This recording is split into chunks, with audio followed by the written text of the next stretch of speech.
நடுத்தர மற்றும் ஏழை மக்களை பாதிக்காத வகையில் மத்திய பட்ஜெட் தாக்கல் செய்யப்பட்டுள்ளதாக தொழில் நிறுவனங்கள் கருத்து தெரிவித்துள்ளன.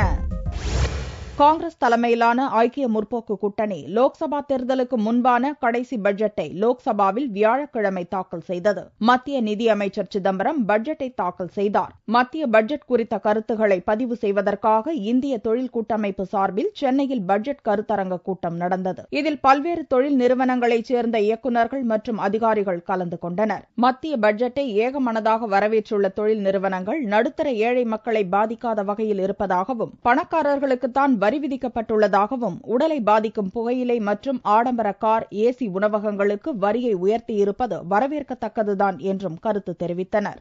சிகரெட்டுக்கு மட்டும் விலை ஏற்றிருக்காங்க. அதுவும் நான் ஒரு பாசிட்டிவா தான் பாக்குறேன்.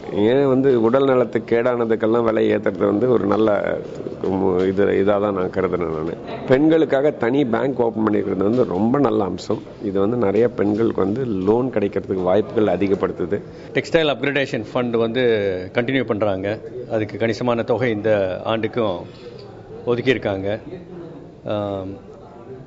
ரெடிமேட் கார்மெண்ட்ஸ்க்கு உள்ள எக்ஸைஸ் டியூட்டியை ரத்து பண்ணியிருக்காங்க. நம்மளுடைய நாட்டில் நம்முடைய பிராண்ட்ஸ், இந்தியன் பிராண்ட்ஸ் வலுவடைகிறதுக்கு ஒரு நல்ல வாய்ப்பு இருக்கு. கோவையை மையப்படுத்திய இந்த மேற்கு தமிழகத்துக்கு எந்த தனி திட்டங்களும் இல்லை.